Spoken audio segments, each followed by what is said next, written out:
Bonjour tout le monde! Ça fait longtemps que j'avais pas posté de vidéo donc je vais pas faire plus long pour l'introduction, on va commencer tout de suite. Vous avez déjà vu le titre de cette vidéo donc vous savez de quoi on va parler aujourd'hui. Je vais juste faire une toute petite aparté en début de vidéo pour vous dire qu'il y a de très fortes chances, même si c'est pas encore très stable et très décidé à 100% pour le moment, mais c'est un projet que j'ai pour les semaines à venir, donc je peux vous en parler je pense, en tout cas vous teaser un petit peu.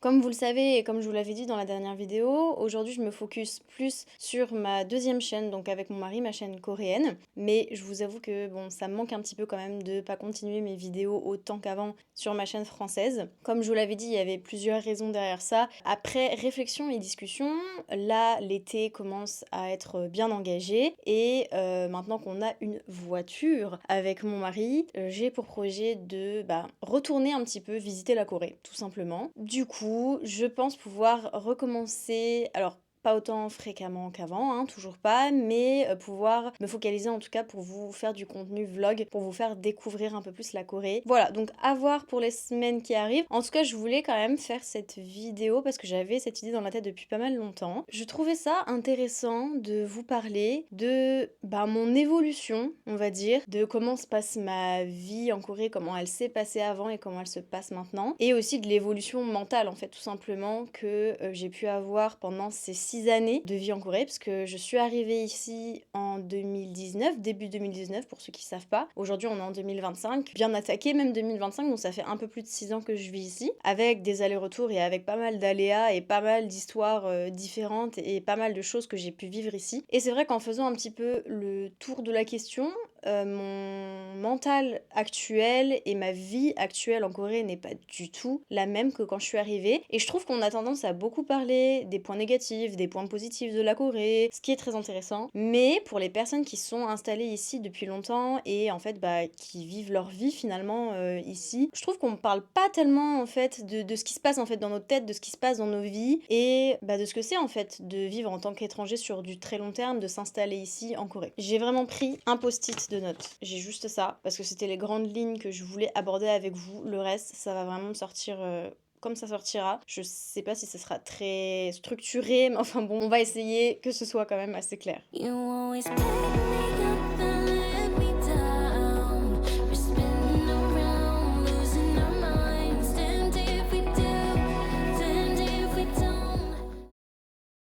Alors déjà, tout le monde ne me connaît pas forcément très bien ici, donc mini introduction pour commencer. Comme je vous l'ai dit, je suis arrivée en Corée du Sud en 2019 pour un voyage au début. J'ai fait un road trip de 1 mois qui était assez dense, j'ai vu pas mal de choses incroyables et c'était voilà ma première expérience en Corée du Sud en tant que vraiment touriste pour le coup. Ensuite, je suis revenue 1 ou 2 mois après, vraiment pas tellement de temps après, pour commencer vraiment on va dire mon installation ici puisque je suis partie pour 2 ans d'études en Corée. Donc j'étais pas en études universitaires basiques, j'étais en études de coréen. J'ai fait ça pendant environ 2 ans. Pendant ces 2 années d'ailleurs, j'ai pas vécu que à Séoul, donc mon expérience est assez variée aussi sur ce point-là. Période Covid oblige, donc moi j'ai vécu le Covid en Corée hein, du coup. Je suis rentrée au bout de ces 2 ans pendant un petit temps en France, le temps que voilà, ça se remette un petit peu mieux au niveau des visas et que je puisse accéder au visa PVT qui n'était pas encore remis à cette époque. Donc j'ai attendu quelques mois et je suis revenue du coup en visa PVT pendant du coup de base 1 an. Je n'ai pas fini ce visa, je crois que j'ai dû faire 6 mois, quelque chose comme ça, peut-être un petit peu plus. Et je suis passée, alors j'aurais dû passer par le visa modèle, sauf que plans qui ont changé, je me suis mariée à ce moment-là et ça fait du coup maintenant 2 ans que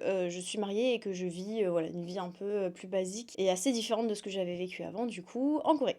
Voilà. Donc comme vous l'avez compris, je suis passée par pas mal d'étapes différentes et pas mal d'expériences différentes parce que j'ai vraiment eu l'expérience de tourisme, l'expérience d'étudiante, l'expérience aussi de modèle parce que j'ai quand même fait du modeling et voilà, surtout dernièrement, la routine on va dire la plus basique de vie finalement en Corée. J'ai pas précisé ça mais je trouve que c'est important aussi. Quand je suis arrivée en Corée la première fois, j'avais 20 ans. J'avais quand même un petit peu mes bagages derrière moi mais j'étais quand même voilà, assez jeune avec une mentalité de vouloir faire pas mal de nouvelles choses, découvrir, etc., etc. Aujourd'hui, j'ai 26 ans, bientôt 27. Je trouvais ça quand même important aussi à préciser parce que on n'a pas du tout la même mentalité en fonction des âges et forcément on grandit aussi pas mal. Ma vie de jeune adulte s'est fait en Corée, donc il y a aussi ça à prendre en compte dans ce que je vais vous dire juste après. Voilà, donc ça c'est mon histoire un petit peu globale dans les grandes lignes de moi en Corée du Sud.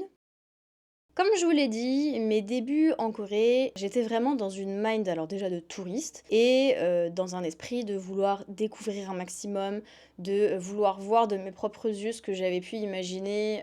Alors moi, à l'époque, c'était plutôt au travers donc de certains dramas, mais c'était pas encore très très connu, et des youtubeurs que je regardais. Je regardais beaucoup de youtubeurs coré à ce moment-là de ma vie. Et voilà, mon but c'était vraiment de voir de mes propres yeux en fait, qu'est-ce que c'est pour de vrai la Corée. C'était vraiment mon but ultime, et de profiter à fond de mon voyage. C'est pour ça que j'ai fait un voyage d'1 mois avec une amie. J'ai fait énormément d'étapes pendant mon premier voyage. J'ai pratiquement fait un tour complet de la Corée. Donc effectivement, voilà, j'étais vraiment dans ce truc de je veux en voir un max. Et du coup, forcément, un peu lié à ça, j'étais émerveillée par tout ce que je voyais. Tout était incroyable finalement. Tout était tellement différent de ce que je connaissais en France. Je pense que c'est la première impression d'ailleurs que beaucoup de gens ont. Mais quand on vient ici, c'est un dépaysement. Mais en général, c'est un dépaysement dans le bon sens. Les paysages étaient incroyables. Les gens étaient gentils. Je découvrais des choses vraiment voilà que j'avais vues comme je vous le disais hein, dans les dramas que les youtubeurs en fait vivaient, et moi c'était vraiment mon rêve de faire ça aussi, de voir ça aussi. Et vraiment à ce moment-là je pense que je voyais clairement pas du tout les choses négatives de la Corée du Sud, ce qui est d'ailleurs ce qu'il faut faire, parce que quand on vient en touriste en général on vient pas là pour se focaliser sur les trucs négatifs et voir que ce qui ne va pas. Donc voilà, moi j'étais vraiment dans une mind très très positive, je suis restée comme ça donc tout le long de mon voyage, et je suis d'ailleurs restée dans ce même état d'esprit quand je suis revenue pour mes études, donc quelques mois après, parce que vraiment en fait ça faisait pas si longtemps que ça que j'étais venue en voyage, ça faisait 1 ou 2 mois, quelque chose comme ça. J'étais toujours du coup dans ce même état d'esprit de vouloir continuer à découvrir, cette fois-ci en plus en apprenant la langue et en pouvant un minimum espérer communiquer avec les gens. Sauf que au bout d'un moment, 3 mois après mon arrivée, je dirais, pendant mes études, à ce moment-là en fait c'était la fin de mon premier trimestre à Iwa, qui s'est très très bien passé. Je me suis fait des nouvelles amies, on a pu faire des choses vraiment super, aller à droite à gauche, faire des super cafés, enfin voilà. À la fin de l'année, je crois que c'était en décembre, où le trimestre s'est terminé, déjà j'ai eu le premier boomerang qui est venu en plein dans ma tête, c'était en fait que mes amies sont parties. Elles étaient là pour un seul semestre, et donc du coup en fait elles sont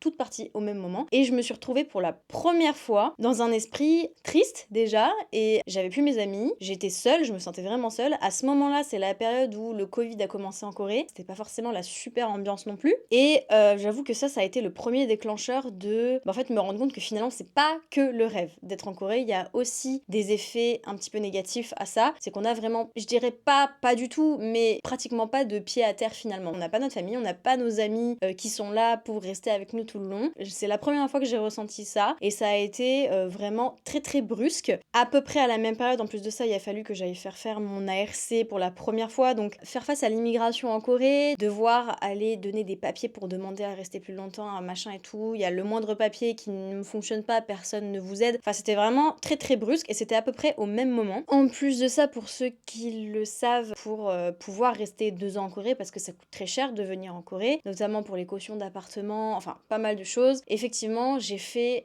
voilà, une concession qui était de faire un prêt étudiant pour venir étudier en Corée, que je regrette absolument pas parce que ça m'a permis de réaliser mon rêve, et ces 2 années ont été absolument extraordinaires. Mais il n'empêche quand même que du coup, avoir voilà, cette chose en tête toujours de faire attention à l'argent. Je suis passée du mode touriste en mode il faut que je me fasse plaisir à fond, à ouais, il faut que tu fasses attention quand même, tu vis ici, donc bon, c'est très bien de vouloir manger samgyeopsal, mais quand même, ce sera que de temps en temps parce que voilà. Donc voilà, à ce moment-là, ça a vraiment commencé à être le moment des concessions, et le moment, et pas que du positif, mais aussi de voir ce qui était dur en fait en Corée, dur à vivre. Et comme je vous le disais, j'étais seule à ce moment-là, donc effectivement, je l'ai ressenti, je pense, encore plus brutalement que ce que j'aurais pu le ressentir si j'avais eu des amis qui étaient restés à ce moment-là. Ça, c'était vraiment la première fois que je l'ai ressenti, mais ça s'est un petit peu, on va dire, amplifié avec le temps. Alors évidemment, en 2 ans ici, vous vous doutez que je me suis fait d'autres amis, que j'ai rencontré pas mal de monde, que j'ai pu me faire d'autres expériences, profiter quand même un minimum de mes 2 ans ici. Je suis pas restée dans mon appartement seule pendant 2 ans, hein, ça s'est pas du tout passé comme ça. À cette époque-là, j'avais j'avais un ex qui m'a permis aussi pas mal de découvrir beaucoup de la Corée du Sud. J'ai quand même pas mal voyagé. C'est aussi ça qui a en majeure partie fait que j'ai pu construire en fait tout simplement ma vie en Corée et qui a fait qu'au bout du compte, bah, j'ai décidé de ne plus vouloir partir, de vouloir vivre ici. Donc voilà, il n'y a pas que du négatif bien évidemment, mais disons que le négatif, voilà, il s'est aussi fait ressentir au fur et à mesure du temps à partir de ce moment-là. C'est assez à l'opposé de ce que je viens de vous dire juste avant, mais c'est à ce moment-là, je pense aussi que la solitude, ça a été vraiment le plus gros. Je pense qu'avec le temps, j'ai fini par m'habituer au fait que en fait, ton chez-toi, de là où t'as grandi, de tes repères, et ben en fait, ça te manquera toujours forcément à un moment ou à un autre, et il faut savoir vivre avec ce manque-là. C'est tout bête, mais à cette époque-là, dites-vous que j'étais avec un ex assez toxique. Je ressentais aussi le fait, à chaque dispute, bah, qu'en fait, que j'étais vraiment toute seule, qu'il y avait personne pour prendre ma défense, qu'il y avait personne pour me soutenir finalement. C'était la période Covid, donc on n'allait plus en présentiel en classe, c'était tout online, donc voilà, ça n'aidait pas non plus, vu que mes copines, bah, je les voyais très très rarement, celles que je m'étais faites. En plus de ça, j'habitais pas à Séoul à ce moment-là, j'avais déménagé vraiment à 2 heures de Séoul presque. Tout ça l'un dans l'autre, disons qu'à ce moment-là, je me suis bien forgé un caractère de bah, savoir encaisser les effets secondaires, on va dire, et les effets un petit peu moins sympas du fait de vivre en Corée. Je pense que de toute façon, même si vous vivez ne serait-ce que pas dans la même ville que vos parents ou que vos frères et sœurs ou que vos amis, pour ceux qui partent en études par exemple, voilà, on passe tous un petit peu par une période comme ça dans nos vies. Moi, ça s'est passé en Corée, donc ça a été, voilà. Disons que la distance était peut-être un petit peu plus grande, mais sinon je pense que vous voyez de quoi je veux parler. Là où je voulais en venir surtout dans cette vidéo, et ce qui me paraissait être le plus important finalement de vous partager, parce que c'est ce qu'on partage le moins sur les réseaux sociaux, c'est la vie standard, on va dire, des personnes qui sont installées ici depuis longtemps et qui ont déjà dépassé tous les stades dont je viens vous parler et qui, bah en fait, aujourd'hui vivent juste une vie vraiment très basique, très routinière en tant qu'étranger en Corée. Il y a rien de super fantastique et il y a rien de super instagrammable, donc je pense que c'est pour ça que les gens bah, n'en parlent pas tellement finalement, mais je trouvais ça intéressant quand même de vous dire que toutes ces étapes-là, on les traverse tous, je pense, en arrivant dans le pays et en s'installant ici, mais qu'au bout du compte, eh ben la vie est totalement différente. Alors oui, effectivement, il y a toujours une part de positif et de négatif qui reste, dans le sens où, par exemple, moi, je sais que si je veux continuer à découvrir la Corée, bah je peux le faire bien plus simplement que de prendre un avion pour pouvoir continuer mes voyages. Donc effectivement, il y a toujours ça, il y a toujours le fait que je suis émerveillée d'aller dans des nouveaux endroits que je connais pas, des cafés incroyables, des nouvelles villes, aller en vacances, aller à Jeju, aller machin, voilà, ça reste toujours en partie mon rêve. Je continue à découvrir et je continue à aimer voir ce que je vois dans ce pays. Également, totalement à l'opposé, je continue à ressentir les effets un petit peu indésirables du fait d'être étranger en Corée, d'être loin de sa famille, d'avoir des amitiés qui sont très éphémères parce que les gens partent, les gens reviennent. Il y a aussi, en plus de ça, de plus en plus aujourd'hui, un mood très négatif, je trouve, entre les étrangers qui vivent en Corée. Cette toxicité un peu chelou qu'il y a entre les étrangers, effectivement, elle existe et bah forcément, ça n'aide pas non plus à se faire des amis. Mais pour revenir du coup à ce que je voulais vous dire de base, même si on continue à ressentir un petit peu tout ça, c'est beaucoup plus amoindri qu'avant. Et aujourd'hui, moi personnellement, j'ai bah voilà, une vie beaucoup plus routinière. C'est tout bête, mais quand vous vous installez ici, au bout d'un moment, il faut trouver un travail. Donc vous avez un travail, l'appartement, il faut s'occuper des papiers un petit peu plus compliqués. Nous, on a acheté une voiture, donc c'est pareil, ce genre de choses. Il y a en fait pas mal de choses, on va dire, de la vie de tous les jours, et ça entraîne forcément une routine. Alors, moi, j'ai pas encore d'enfant, mais c'est dans nos projets avec Byung-woo. Et bah encore, vous voyez, par rapport à ça, c'est pareil. C'est une routine de vie qui fait que, eh ben, c'est plus la même vie qu'avant. Ça veut pas dire qu'elle est moins bien, ça veut pas dire qu'elle est mieux, ça veut juste dire qu'elle est très différente. Et je pense qu'il est important pour les personnes qui sont dans cet esprit de vouloir venir vivre ici, et ben, de prendre ça en compte. Parce que j'ai l'impression que beaucoup de personnes disent qu'ils veulent venir vivre en Corée parce que, bah, en fait, ils ont ce côté ultra imaginaire de ce qu'ils ont vu sur les réseaux, qu'ils sont toujours dans la phase d'émerveillement, de c'est incroyable, de je veux aller au Pyeongjam tous les jours acheter un sandwich, de voilà, les cafés c'est trop génial et je veux faire du shopping à Oliviang tous les jours. Voilà. Beaucoup de personnes qui disent vouloir vivre ici sur du long terme sont des gens qui sont actuellement dans une mind comme ça et du coup, bah, qui se rendent pas forcément compte qu'en fait, la vie ici, bah, c'est pas le pays des bisounours tous les jours. Alors oui, effectivement, c'est possible de le faire, de continuer, mais vous avez quand même un minimum une routine de vie et c'est quelque chose que bah, les gens n'ont pas forcément forcément vécu avant, qui vont vivre dans le futur, mais dont ils se rendent pas forcément compte et qui prennent pas du tout ça en considération. Et moi, pour vous dire, dans mon entourage, j'ai certaines personnes qui, en fait, la routine en Corée, c'est pas du tout leur truc, et qui, au final, préfèrent faire des allers-retours et venir en voyage pour garder cet esprit d'émerveillement tout le temps quand ils viennent, plutôt que de vivre une routine de vie ici, en fait. Pour moi, c'est vraiment à partir du moment où on commence à vivre cette expérience-là qu'on peut dire si oui ou non on est fait pour vivre dans un pays ou dans un autre. D'ailleurs, je parle de la Corée, mais c'est le cas pour, je pense, tous les pays. Moi, en l'occurrence, aujourd'hui, même s'il y a beaucoup de choses qui sont dures du fait de pas vivre dans mon pays de naissance, c'est pas simple de vivre dans un pays à 10 000 km, c'est pas simple de vivre loin de ses parents, de ses frères et sœurs, c'est pas simple de vivre loin des hobbies que j'avais quand j'étais plus petite, enfin voilà, plein de choses que je ne peux plus faire, mais mis dans la balance, je sais quand même que ces concessions-là, elles sont ok pour moi parce que ma routine de vie ici me convient.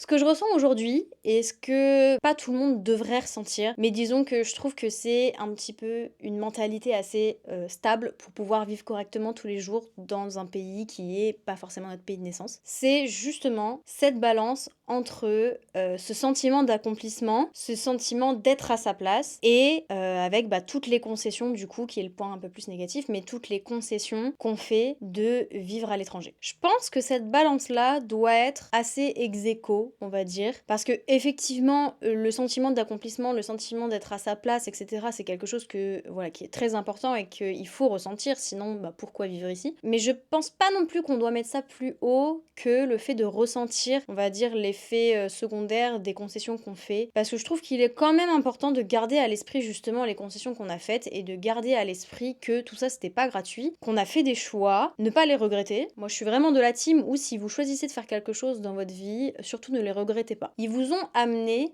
là où vous êtes maintenant. Vous avez une évolution. Il faut jamais regretter d'avoir eu une évolution. Ce n'est que mon avis personnel, mais en tout cas moi c'est comme ça que je pense tous les jours. Et c'est pour ça que pour moi c'est important de garder en tête le fait que j'ai fait des choix et que oui il y a du négatif qui est découlé aussi de ça, même s'il y a plus de positif selon moi. Je trouve que ce serait pas très juste de mettre à la poubelle tout le négatif pour faire genre que voilà. Du coup on en vient au conseil que je vais donner aux personnes qui veulent vivre ici, c'est de passer par toutes les étapes et de décider après. Gardez bien en tête que si vous vivez ici, vous ne serez pas touriste. Vous serez résident étranger et c'est pas la même chose. Suivez votre cœur, ne prenez pas des décisions hâtives et vous aurez la bonne réponse au bout d'un moment. Et je vais me permettre aussi un deuxième conseil pour les personnes qui ont choisi de vivre ici, mais pour qui c'est peut-être un petit peu compliqué tous les jours. Gardez en tête que c'était votre rêve un jour et que ça l'est certainement toujours. Je vous jure que ça vous fera relativiser sur beaucoup de choses.